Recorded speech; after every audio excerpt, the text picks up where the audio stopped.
মানুষ কখন ন্যায়কে ন্যায় এবং অন্যায়কে অন্যায় চিহ্নিত করতে পারে না, এর কোন ইসলামিক ব্যাখ্যা আছে কিনা?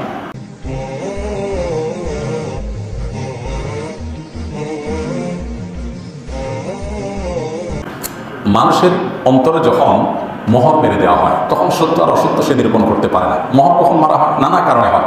একটা হাদিস আছে, নবী সাল্লাল্লাহু আলাইহি ওয়াসাল্লাম বলেছেন, পরপর 3 জুমা কেউ যদি না পড়ে তাহলে তার অন্তরে মোহর মেরে দেওয়া হয়। মোহর মারা মানে হলো তার অন্তরটা নিষ্ক্রিয় হয়ে যায়। অন্তর তারা ভালো মন্দ নিরূপণ করবে, তার মন বলবে এটা ভালো এটা খারাপ, এইটাই জ্ঞান তারা থাকবে না।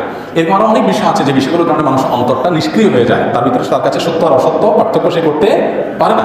এই জন্য আল্লাহ তাআলার কাছে ইস্তেগফার করতে হয় যেন আল্লাহ তাআলা আমাদের অন্তরে মোহর মেরে না দেন। নানা কাজ আছে, এর ভিতরে একটা বিষয় হলো যে মানুষ যখন গুনাহ করতে থাকে, পাপাচার করতে করতে, আপনার একটা হাদিস শুনেছেন, নবী সাল্লাল্লাহু আলাইহি ওয়াসাল্লাম বলেছেন, মানুষ যখন কোনো একটা পাপ করে, অপরাধ করে, তার অন্তরে একটা দাগ পড়ে, স্বচ্ছ আয়নার মতো।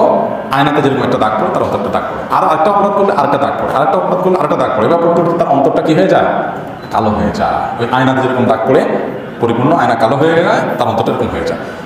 তখন আয়না যদি অনেক দাগে ভরে থাকে, ওই আয়না যদি আমরা চেহারা দেখি, চেহারার ত্রুটি বিচ্ছুতি ধরা পড়বে।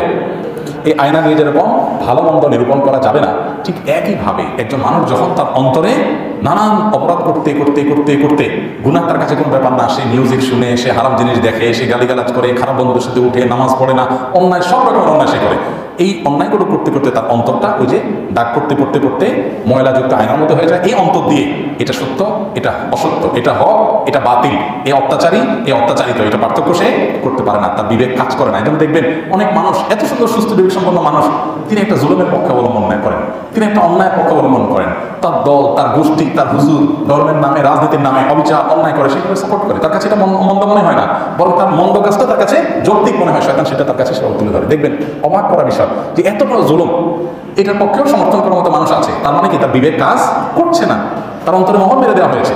এই জন্য আল্লাহর কাছে দোয়া করতে হয়, আল্লাহুম্মা আরিনাল হাক্কা হাক্কা ওয়ারযুকনা ইত্তিবাআ। আল্লাহ, যেটা সত্য আপনি সেটাকে আমার সামনে উদ্ভাসিত করে দেন, সত্যকে যেন আমি চিনতে পারি এবং আমি যেন সত্যকে ফলো করতে পারি। ও আরিনাল বাতিলা বাতিলান ওয়ারযুকনা ইজতিনাবা। আর আল্লাহ, যেটা বাতিল, অসত্য, সেটাকেও আপনি আমার সামনে একেবারে প্রকাশ করে দেন যে এটা বাতিল, আমি যেন সেখান থেকে বেঁচে থাকতে পারি।